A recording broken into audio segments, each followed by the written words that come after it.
The 200-hour supply room at Seattle General was a cathedral of inventory and silence. Sarah Chen moved between the metal shelves with the precision of someone counting bullets before a mission, each orthopedic hardware order catalogued, cross-referenced, filed away in a memory that had been trained to hold the kind of details that kept people alive. Sterile 14-gauge angiocath needles. Titanium compression plates for femoral fractures. Surgical staple removers. The fluorescent lights hummed overhead like a living thing, casting everything in the color of institutional fluorescence that made normal human skin look like a cadaver's. She didn't notice anymore. 3 months into this assignment, the hospital had become her world, and invisibility had become her best weapon. Her hands moved across the digital inventory system with the fluid competence of someone who had long ago learned that precision was the only prayer that ever got answered. The tablet's screen reflected in her eyes as she photographed each discrepancy, each notation that didn't align. The camera built into her watch, military-grade, nearly invisible, captured serial numbers that didn't match manifests. Orthopedic hardware ordered in quantities that bore no relationship to the 12 surgical procedures scheduled in the perioperative queue. 2 weeks' worth of supplies arriving to cover 3 days' worth of documented patient needs. Someone was moving product. Someone was selling the excess into channels that didn't appear on any official paperwork.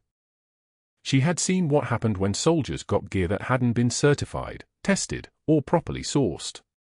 She had held Sergeant Marcus Martinez while his femoral tourniquet slipped because the buckle mechanism had been manufactured by a contractor running an operation out of a warehouse in Newark. Marcus had been 23 years old, from Fresno, and he had bled out on a landing zone outside San Gin Valley because someone had decided that saving $300 on each tourniquet was worth the math. The funeral had been in late October. The flag folded into her hospital locker was still creased the way they'd made it, tight, sharp, ceremonial. She could have thrown it away. She never would. The break room door opened and closed somewhere down the hallway. Sarah didn't look up. She had learned the rhythm of Seattle General's night shift the way a predator learns the breathing pattern of sleeping prey, not to hunt, but to move unseen. The night nursing staff operated in 3 distinct clusters, the veterans who had been here since the building was constructed and treated the hospital like a second home, the young nurses cycling through their first rotation before heading to bigger cities, and the people like her. The ones passing through. The ones with reason to be invisible. Working late again, Chen. The voice came from behind her, smooth as expensive leather shoes on polished tile. Dr. Mercer. He wore his white coat like he'd been sewn into it at birth, his stethoscope draped across his shoulders the way generals wore insignia. His eyes were the color of flint, and they had a way of looking at people as though he was calculating their net worth and finding them lacking. Sarah didn't turn. She logged out of the inventory system, her movements unhurried. Supply counts. The new software flagged some discrepancies. Her voice was quiet. Deferential. A nurse speaking to a doctor, which was all he would ever see her as. Thought I'd double-check before the morning audit. Mercer stepped closer, his shoes making that sound, tap, tap, tap, against the linoleum. He wasn't tall, but he moved like he believed the space around him belonged to him and he was simply allowing others to share it. He glanced at the tablet in her hands, at the rows of photographs she'd been organizing. The software is new, he said. Sometimes it flags false positives.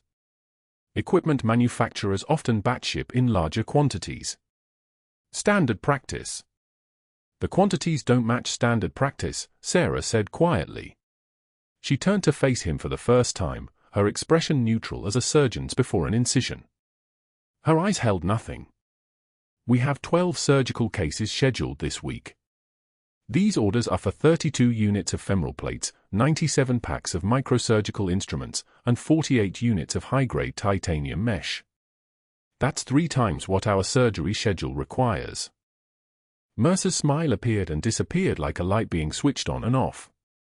His eyes narrowed to the thin calculation of a man who had just realized he was being watched. You've been doing inventory audits for 3 months now, Chen, and I appreciate the initiative, truly. But perhaps you should remember your lane. You're a surgical nurse, not a supply chain auditor. There are people whose actual job description includes managing these discrepancies. Let them handle it. The way he said her name, Chen, not Sarah, the professional distance of someone reminding you of your place, she catalogued it without expression. Her hands remained steady. When you had trained yourself to move through a field hospital under mortar fire, when you had performed wound packing while artillery thundered close enough to shake your vision, when you had learned that fear was just information you chose not to act on, a doctor's dismissal was the smallest possible thing. It barely registered as sound. "Of course, doctor," she said, and closed the tablet. She placed it back on the charging dock. Mercer watched her, and something in his face suggested he was recalculating again, finding new variables. His phone buzzed in his coat pocket, and he pulled it out with the reflexive urgency of someone whose interruptions always took priority. "I'll speak to materials management about the overages," he said, not really to her anymore, already dismissing her as he scanned his phone screen. "But in the future, bring these things up through proper channels. Room for 47 needs a vitals check at 0215. The general is recovering well, but his still preoperative sedation recovery. Watch for any respiratory depression." Sarah was already moving toward the door. "Yes, doctor." She paused, one hand on the door frame. "The 4-star O2 sat was 97 on room air when I checked him at 2000 hours. Clear lungs, good respiratory effort. He should be fine, but I'll monitor closely." She didn't wait for Mercer's acknowledgement. By the time he looked up from his phone, she was already gone, moving back through the corridors of Seattle General like she was part of the building's architecture, load-bearing, essential, absolutely invisible. The hallway leading to room for 47 was the kind of quiet that only existed in hospitals at 2 in the morning. The fluorescent lights cast everything in pale blue shadow. The ventilator in the isolation room next door wheezed its rhythmic mechanical breath, in, out, the sound of something that couldn't fail because lives depended on its consistency. Sarah pushed through the double doors into the recovery wing, her badge clipped to her scrubs catching the light for just a moment before disappearing again into shadow. Room for 47 held a general. That was all Mercer and the day's shift had needed to know to treat him with the kind of deference reserved for rank and institutional authority. What they didn't know was that Captain James Okoye had been her medic in Bagram. He had taken her position in Charlie Platoon when she'd been pulled for this assignment, a 6-month deep cover operation tracking black market medical supply channels that had tentacles reaching into hospitals from Seattle to Houston. He had taken her position, and 4 months later, the IED that was supposed to be in a residential compound was instead buried in the dirt of a main supply route that Charlie Platoon used for rotation. The blast pattern had been unique. The injuries consistent with the kind of fragmentation that came from ordnance someone with access to military procurement channels might be able to acquire through grey market sources.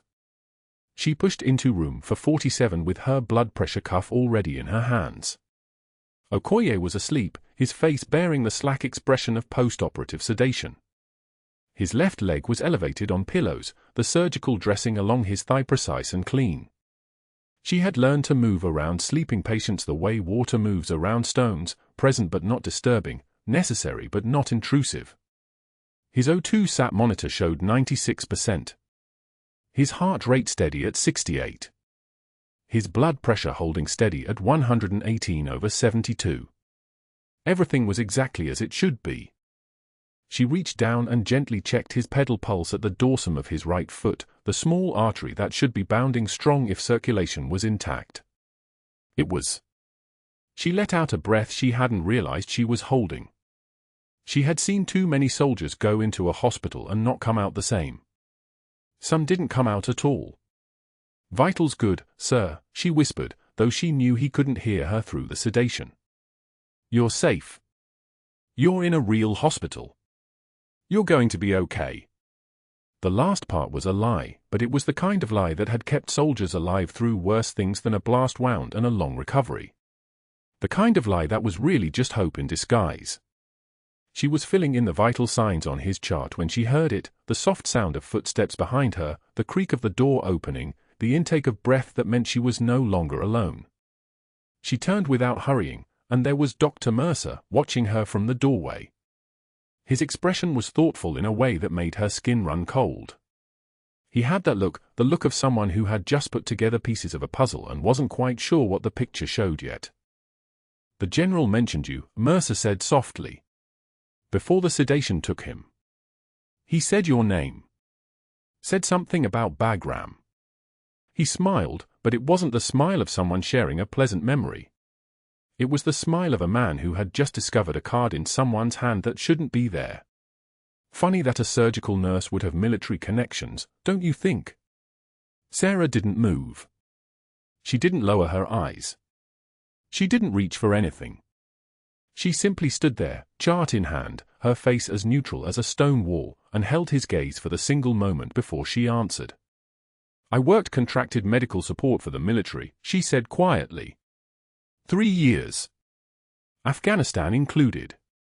It was the cover story, not entirely false, woven through with just enough truth to hold up under casual inspection. "You pick up connections." "It was before I went into civilian nursing." Mercer nodded slowly, his eyes still calculating. "Contracted support," he repeated. "I see. Well, that's good. It's good to know our patients have nurses with that kind of experience." He turned to leave, then paused in the doorway. "But perhaps we should keep focus on our current responsibilities." "Yes?" "The general doesn't need his past reaching out and causing complications with his recovery." It wasn't a question. It wasn't even really a threat, not yet.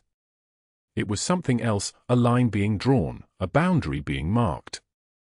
And it was the precise moment that Sarah understood something with absolute certainty. Dr. Mercer didn't yet know what she was, but he had started to wonder. And a man who wondered was a man who would eventually start asking questions. A man who asked questions was a man who might start looking in places he shouldn't look.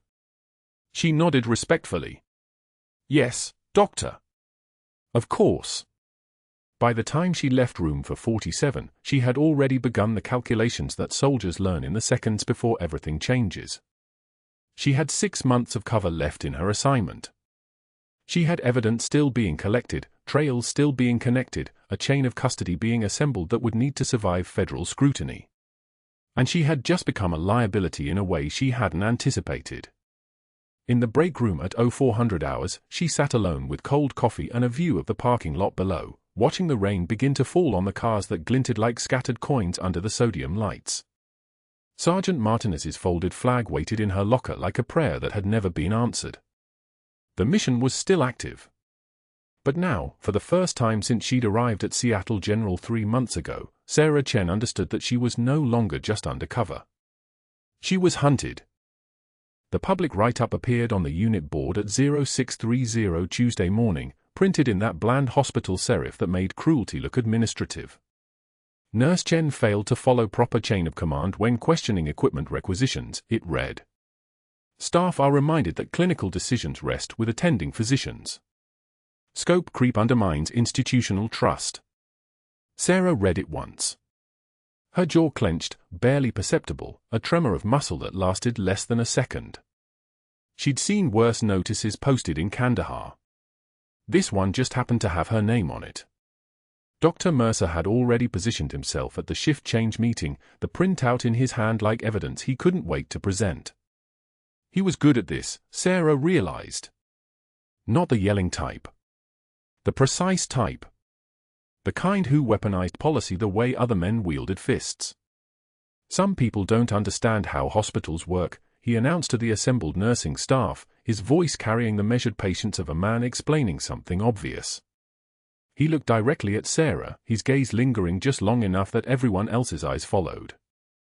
They think 3 years of nursing school makes them smarter than physicians with decades of experience. That's not how we operate here.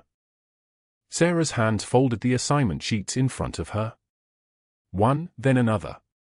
Mechanical. Composed. She nodded once and didn't look up.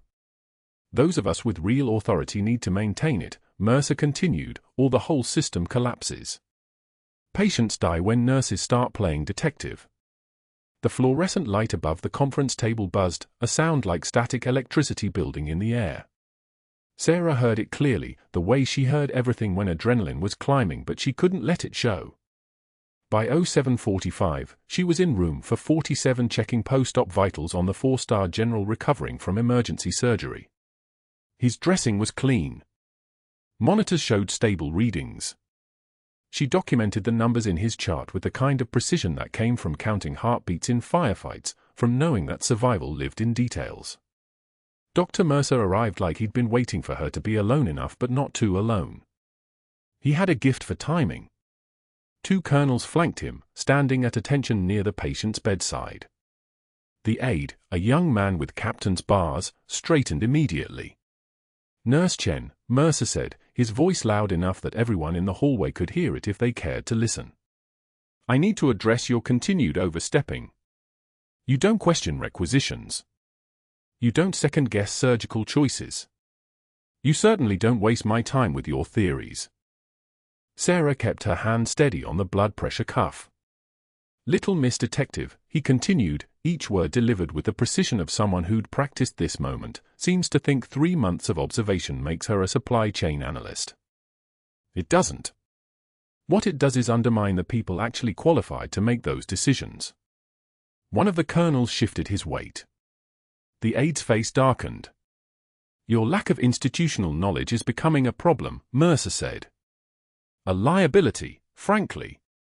The hospital takes patient safety seriously.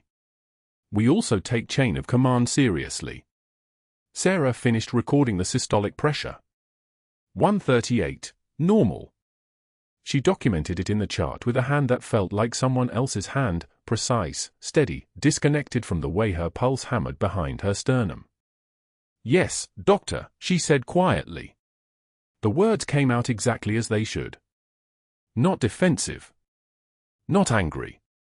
Just acknowledgement of the hierarchy he was so carefully establishing. She could see him relax slightly, interpreting her composure as defeat. That was the mistake people made. They confused silence with submission. She turned to the general, made eye contact for exactly the time professional courtesy required, then excused herself. The colonels watched her leave. Mercer followed her to the doorway, already planning something else, she could tell from the way his jaw worked. The break room at 11:30 was empty until she sat down with her coffee. The cup steamed in her hands, real ceramic, not the paper cups everyone else used. She'd learned long ago that rituals mattered. Small ones kept you tethered when everything else was chaos. 3 nurses entered from the corridor. Saw her. One whispered something that sounded like career suicide.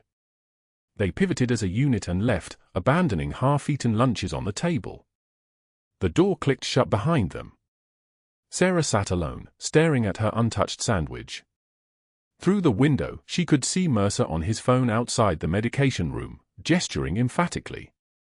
His other hand was pressed against his hip in that way men stood when they were performing power, chest out, voice carrying. She watched him gesture toward the ICU. Toward room for 47. By 1700 hours, the assignment changes appeared on the bulletin board. Sarah Chen, night shift, surgical unit, overnight rotation exclusively, effective immediately. Her access to the surgical supply database had been revoked pending security audit. She accepted both changes without visible reaction. She simply took the new schedule from the unit manager, nodded, and walked to the locker room. Her reflection in the dark window above the sink showed her nothing but shadow. Good. That was how it should be. The things you couldn't see were the things that killed you. She showered before the night shift began, letting the hot water run until her skin turned pink. The scars on her shoulders, shrapnel from an IED in Loga Province, 2019, felt like someone else's history. Everything before Seattle General felt like someone else's history. The night shift moved across her like water. She worked surgical floors with mechanical efficiency, documenting vitals, checking dressings, avoiding Mercer's orbit. She stayed visible enough not to draw attention, invisible enough not to invite scrutiny. The dance she'd perfected over 6 months of cover work. But at 2,300 hours, working the night charts, she noticed something. The 4-star general's oxygen saturation readings from the afternoon. 98 at 1500. 96 at 1700. 94 at 2100. Trending down. Nothing dramatic. Nothing that would trigger an alarm. But there. She pulled his full surgical record. Checked the hardware lot numbers against her mental catalogue of the ghost shipments she'd been tracing, the medical-grade titanium plates and fixation screws that were being diverted to black market buyers while hospitals received counterfeit substitutes. Lot numbers that matched. 3 of them. All flagged in her investigation notes as potentially compromised. At 0200 hours, she cross-referenced his intake paperwork. Her hands went still. Captain James Okoye. Bagram. Medical Corps. The man who'd taken over her position when she was pulled for this assignment. The medic who'd been running triage in Sanjin Valley when the IED pattern started, the same pattern that had killed Sergeant Martinez, that had wounded 6 others, that had led to her temporary reassignment stateside to trace the hardware supply chain. She sat back in the nurse's station chair, her breath perfectly controlled. The general's injuries matched the blast pattern. The hardware used to rebuild him came from the same compromised lot. And the oxygen decline meant something was wrong. Either his tissue wasn't healing right, or the substandard materials were failing. At 0330 hours, she was charting in the hallway when Dr. Mercer's voice drifted through the open medication room door. His phone was pressed to his ear. The general's stable enough to transfer to Walter Reed tomorrow, he was saying. Get him out before Chen makes any more connections. Once he's off my service line, there's nothing she can do. He listened for a moment. I don't care what she thinks she knows. By tomorrow morning, he's someone else's problem. Sarah finished writing the vitals note. Her hand didn't shake. Her breathing stayed even. But the clarity that descended on her was the clarity that came before every operation she'd ever run, the moment when you understood the full depth of what you were facing and made peace with what it would cost. The mission window was closing. The general was the proof. His injuries, the hardware, the lot numbers, it all connected to the supply chain fraud that was getting soldiers killed. If Mercer succeeded in transferring him tomorrow, 6 months of cover work evaporated. The ghost shipments would disappear. The black market buyers would stay invisible. And someone else would die wearing equipment that had been sold for profit. She entered room for 47 at 0345 with fresh vitals equipment. The general's eyes flickered open briefly as she approached. Recognition didn't register. He was deep in post-op sedation, his pupils tracking but his mind elsewhere. She checked his oxygen saturation. 92%. Lower than before. She documented it, checked his heart rate, 92, slightly elevated, and made a note for the day shift resident. Everything professional. Everything documented. She was halfway out of the room when the alarm began. Not a gentle alarm. Not a warning beep. A scream of sound that turned every monitor in the surgical unit into a voice screaming that something had gone catastrophically wrong. Sarah froze in the doorway. The general's oxygen saturation dropped like someone had cut it loose. 85, 78. 72. The monitor that had been showing a steady heartbeat suddenly stuttered into something wrong, something that looked like the heart was twisting inside the chest trying to find space that wasn't there. She moved. The monitors sang their mechanical song as Sarah moved through room for 47 with the kind of invisibility she'd perfected over 3 months. 4-star General James Okoye lay sleeping, his chest rising and falling in the rhythm that meant the pain medication was holding, at least for now. She checked the oxygen saturation, 94%. Normal. She made a note and moved on to the next room, the next patient, the next reason to exist in this hospital without being noticed. But something was already wrong. She just didn't know it yet. At 0103 hours, she passed room for 47 again. Routine vitals check. The saturation read 91%. A 3-point drop. Normal variation, most nurses would have thought. Sarah made the note anyway, the kind of detail that nobody else would catch because nobody else was looking for it. The general's respiration was unchanged. His heart rate steady. His color good. She'd learned to see the things hiding between the numbers. At 0214 hours, she returned. 89%. The decline was slow, almost invisible, the kind of gradual shift that could be equipment drift or sensor placement or a dozen other benign explanations. But Sarah had watched patients die in Kandahar from exactly this kind of creeping decline. She'd seen the trachea shift. She'd seen the pressure build inside the chest until the heart had nowhere left to beat. Tension pneumothorax. Air leaking into the space between the lung and the chest wall, compressing the lung, crushing the heart. Sometimes it came fast, a single breath, and suddenly the patient was gone. Sometimes it came like this, slow, patient, a thief stealing oxygen 1 percentage point at a time. She stood at the bedside and placed her hand on the general's chest. His breathing was becoming shallow. The work of breathing increasing.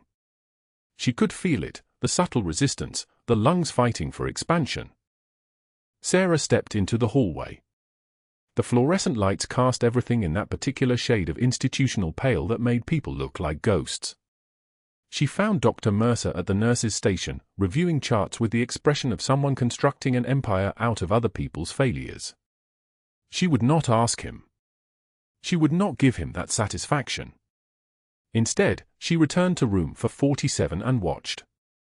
The saturation climbed slightly, 88%, then back to 90%. The variations were still within acceptable ranges. The general's aide, a young captain named Rodriguez, sat in the corner chair reading something on his phone, unaware that the man he'd sworn to protect was slowly suffocating from the inside. At 0301 hours, the trend shifted. Not up. Down. 86%. 84%.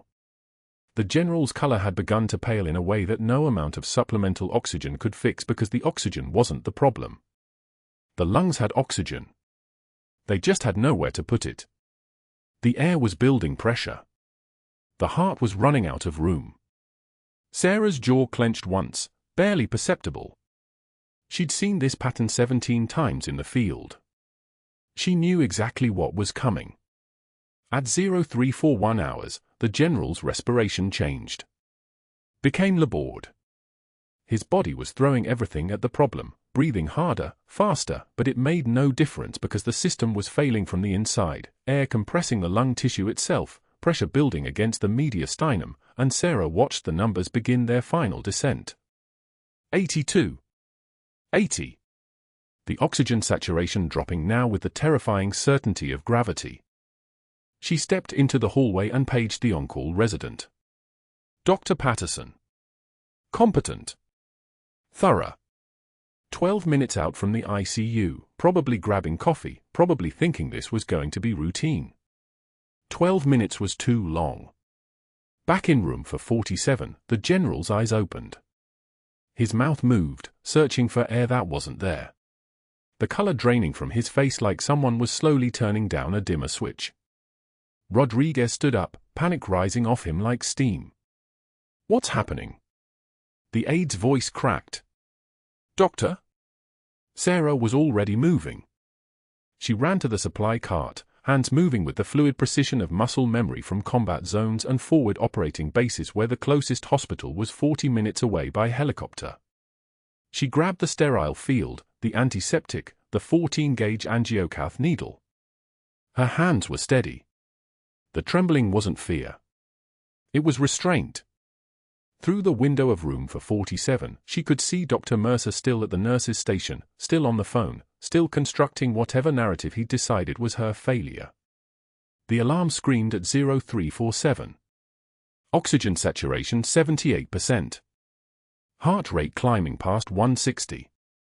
The general's trachea had shifted visibly, angling away from the expanding air pocket on his left side. His lips were turning blue. The color of someone running out of time. Sarah prepped the skin at the second intercostal space, mid-clavicular line. Textbook position. The needle went through skin and muscle and the sudden give of entry into the pleural space, that moment when resistance stopped and air rushed out. The hiss of released pressure. The sound of a man's lung re-expanding. Of a heart finding room to beat again. The oxygen saturation began to climb. 78. 82. 88. The general gasped and his eyes focused, and in that moment of clarity before consciousness fully returned, he looked at Sarah's face and something shifted in his expression. Recognition. Understanding. A name almost formed on his lips. Valkyrie, he whispered. She withdrew the catheter, securing the dressing, the procedure taking 90 seconds from first movement to final placement. 90 seconds to save a man's life and blow apart 6 months of invisibility. 90 seconds to choose between the mission and the patient in front of her.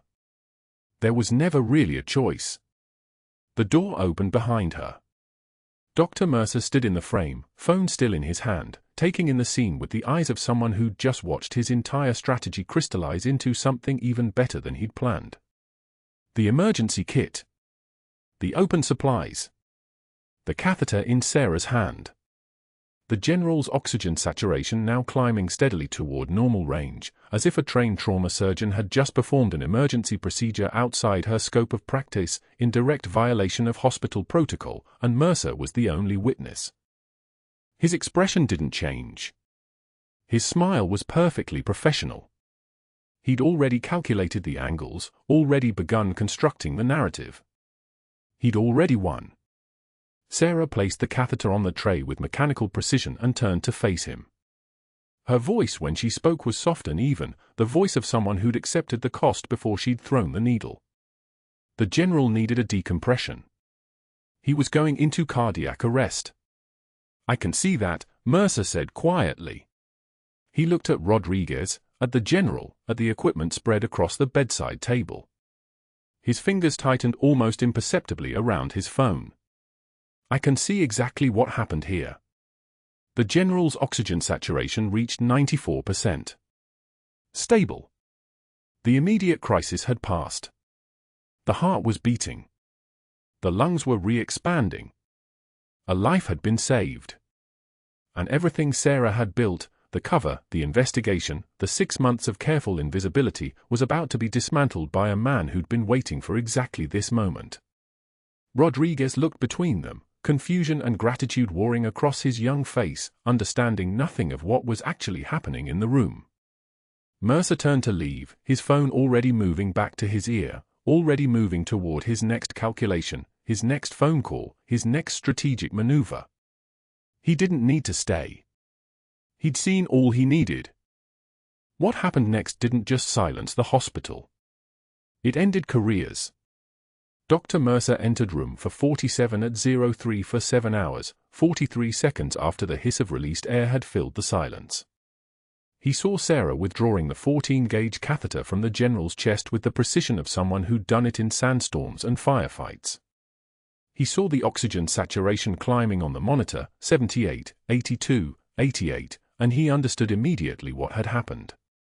What she had done. His expression didn't change. It never did.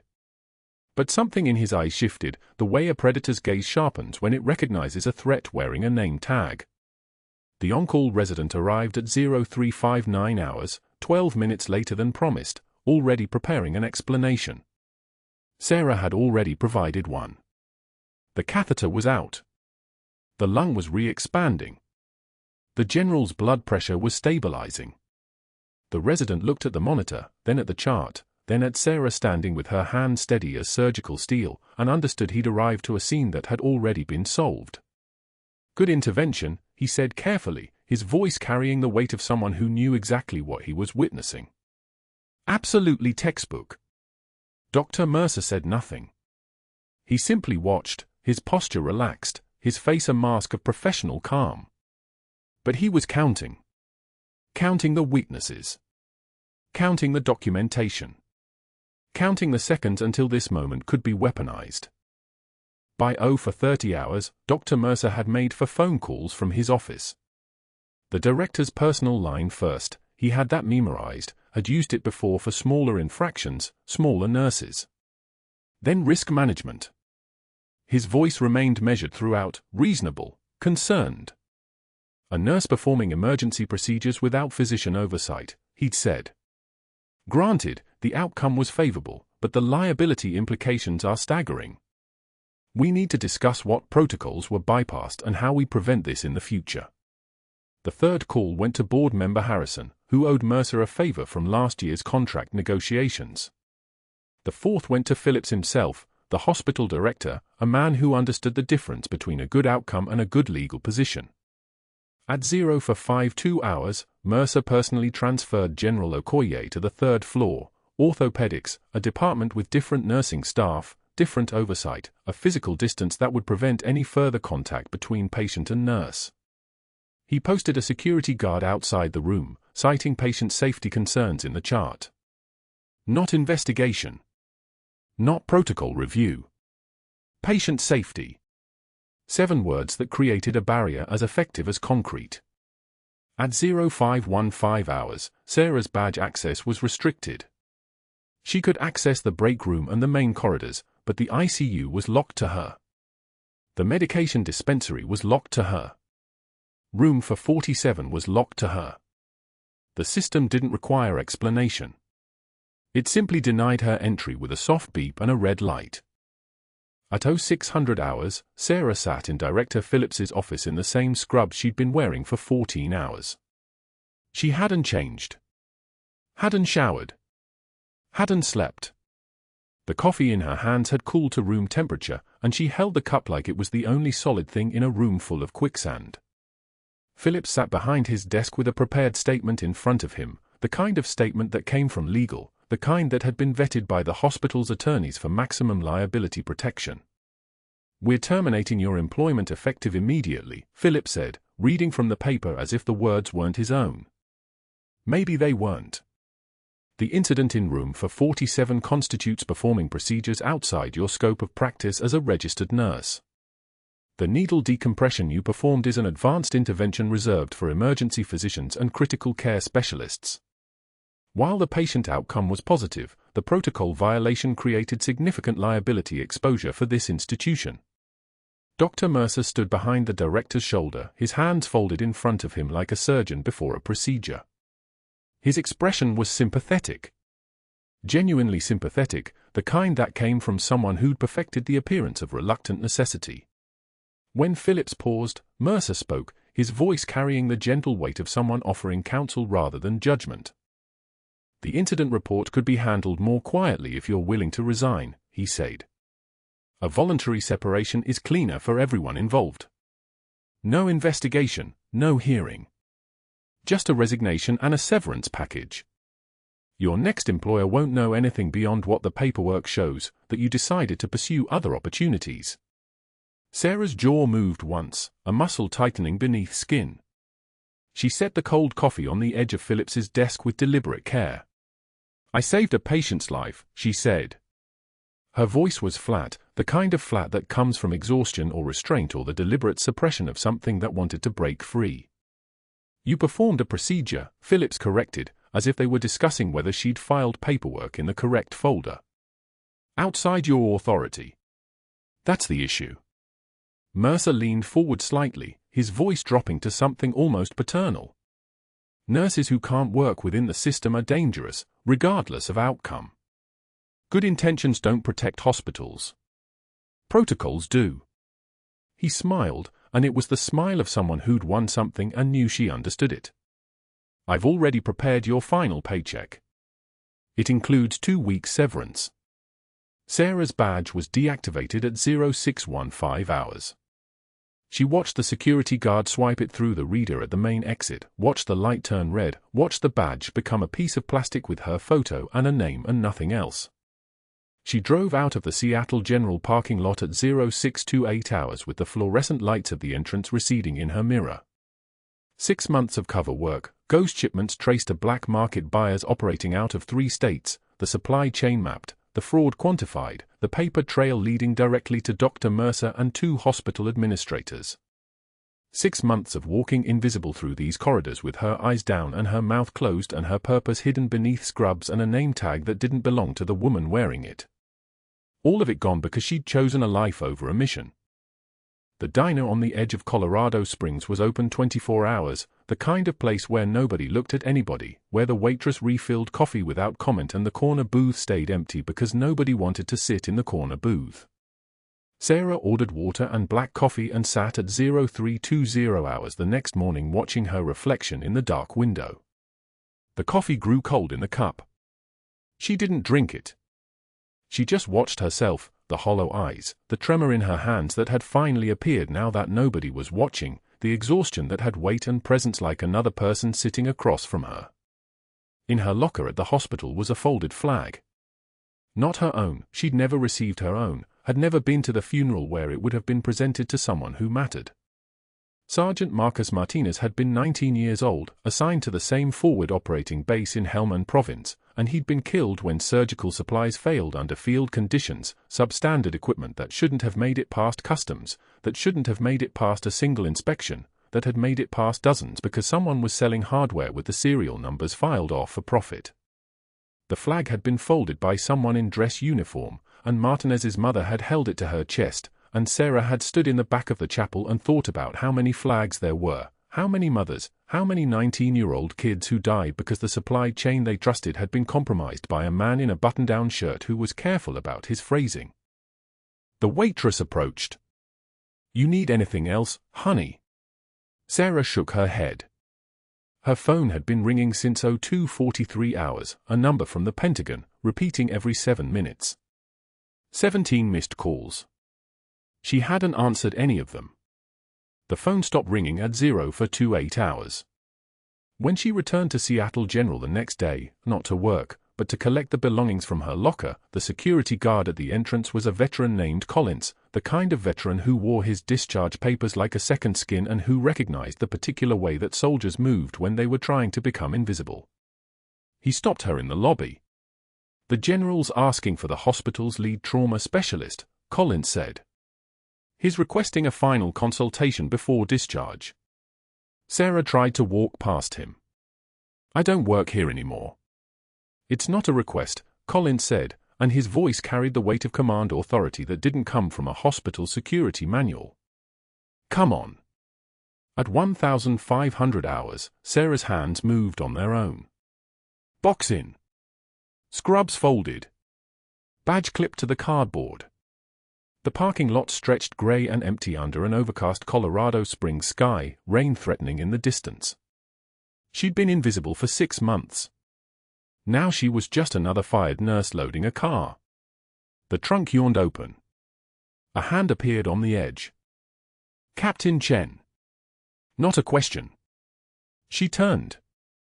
Collins, the security guard, the army veteran with ribbons tattooed on his forearms and a jaw like weathered granite, stood blocking the gap between her and the exit. His eyes held something she hadn't seen in the hospital corridors for 3 days: respect. "I need you back inside," he said. Voice steady. Not a request. A command dressed in a security guard uniform. Sarah's composure held. "Not authorized to be on the premises. The general asked for you by name. Said to get the lead trauma specialist. Said it was urgent." Collins stepped aside. His hand moved, and she saw the tremor there, the kind that came from knowing something the rest of the world didn't. "He called you something." "Valkyrie." Meant it like a prayer. The parking lot tilted. "General Okoye. Still here. Still alive." And Collins had just handed her back her mission in 2 sentences. She closed the trunk without locking it and walked toward the hospital entrance. Her civilian clothes felt wrong, foreign, like wearing someone else's skin. Jeans. A gray sweater. No badge. No stethoscope. Just a woman who'd been erased. The fluorescent doors opened with their familiar wheeze, and the antiseptic smell hit her like a memory, formaldehyde and failure and the last 6 hours of her career. The elevator climbed to the 4th floor. Sarah's reflection in the polished steel doors showed a stranger. No uniform. No rank insignia. No visible proof of who she actually was. She'd spent 3 months becoming someone else, and then 48 hours becoming nobody at all. The room was full when she entered. General Okoye in the bed, still pale but alert. Two military police officers she'd never seen before, standing at parade rest like bookends.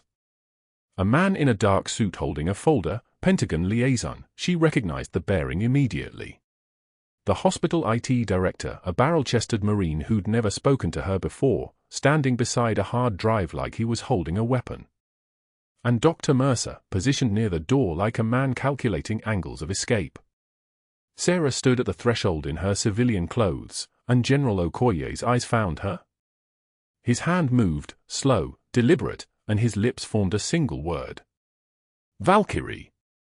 The room went so quiet you could hear the ventilator's mechanical rhythm, steady as a heartbeat that refused to quit. The liaison stepped forward. He opened the folder. His voice carried the precision of someone reading official language aloud for witnesses. Captain Sarah Chen. United States Army Special Forces. A pause. The weight of rank filled the space. Bronze Star with Valor for actions in Bagram, Afghanistan. On March 14, 2019, during a compound assault, you maintained medical operations under sustained small arms fire for 73 minutes, treated 14 wounded personnel, and called in air support coordinates that prevented. He stopped. Looked at her directly. That prevented the death of your entire unit. Dr. Mercer's voice cut through like a blade. This is highly irregular. Protocols, chain of command, I don't understand what. The general's aide moved. Not fast. Not threatening. He simply placed his hand on Mercer's shoulder, and the pressure in that hand was the pressure of someone who'd spent 20 years following orders, then giving them. Mercer's jaw clenched. He didn't finish the sentence. The aide continued reading. The classified citation. The names of the soldiers she'd saved. The tactical situation that was still compartmentalized, still above Mercer's clearance level. Words like extraordinary courage and selfless service hung in the recycled hospital air like they were made of something heavier than sound. Sarah's face remained expressionless. Composure wasn't armor. It was discipline. It was the thing that had kept her alive in Bagram and invisible in Seattle General and standing in this room without revealing that her heart was moving at 127 beats per minute. Two military police officers moved to flank Dr. Mercer. Not roughly. Just positioning. The kind of positioning that said this conversation had ended the moment she walked through the door. The hospital IT director stepped forward. His uniform was 20 years old, but the bearing was active duty perfect. He held up the hard drive like a piece of evidence at trial.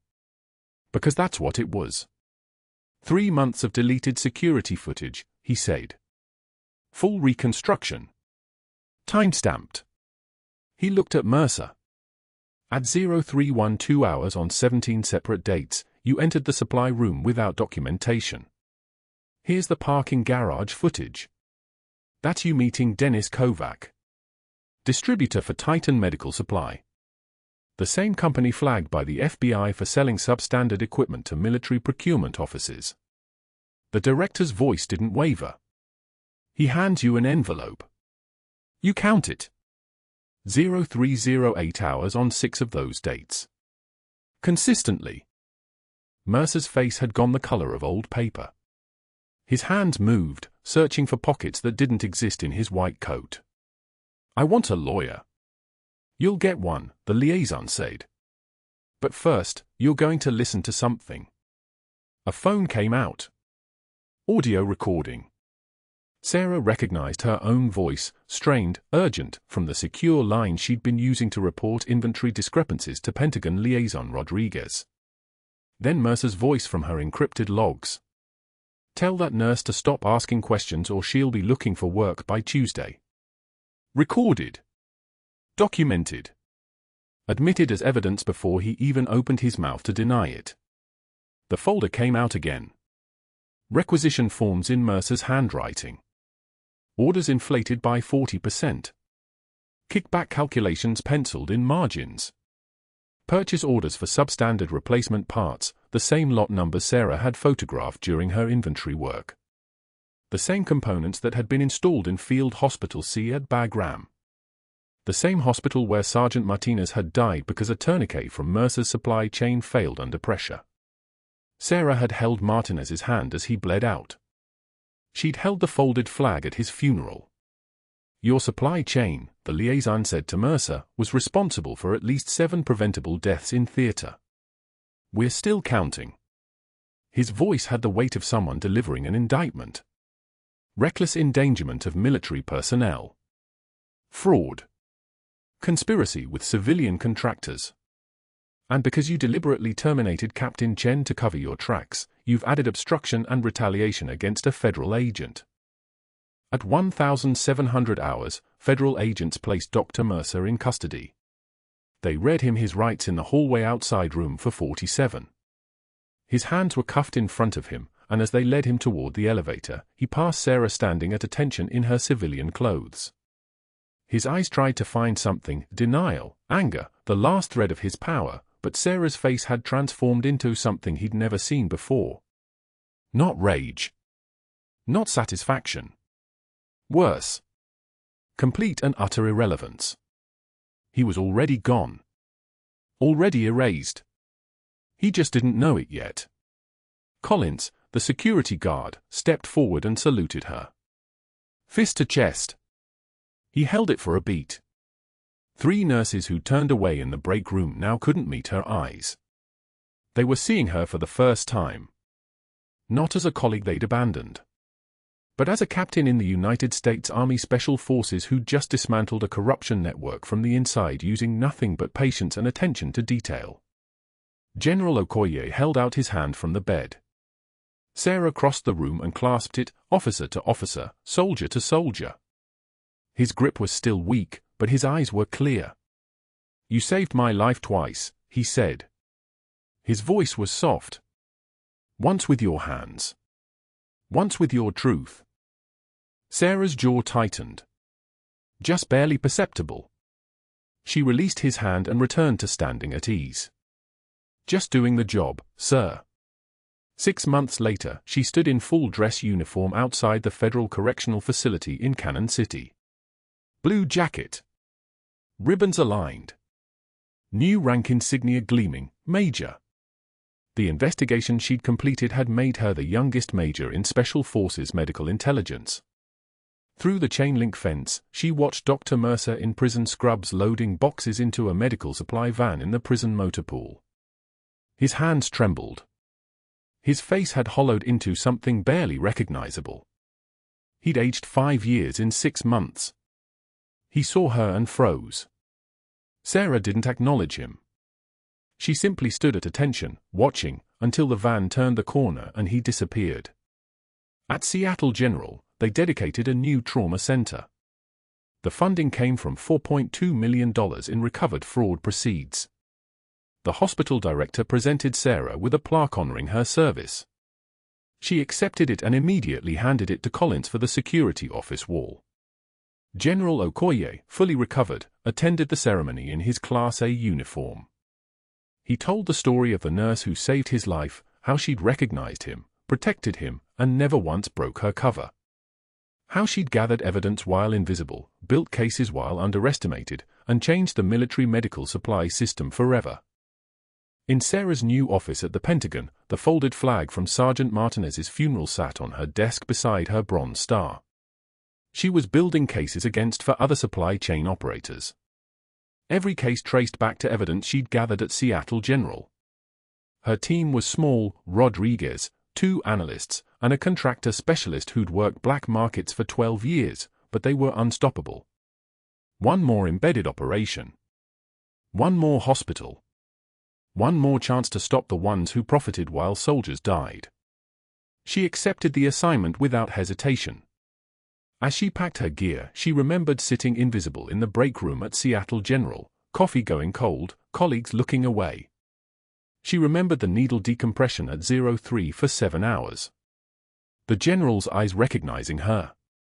The moment her cover became her identity. The ones who have seen the worst often give the most. That's the closing entry in her mission log. That's the truth she'll carry into whatever hospital corridor comes next, invisible again, patient again, waiting for the moment when the truth needs someone brave enough to save lives twice. If you've ever been underestimated by someone who didn't know who you really were, subscribe for more stories about the quiet heroes walking among us. Like this video. Comment below, have you ever held onto a secret that could change everything? And if you want to know what happens when Sarah walks into the next hospital, hit that notification bell.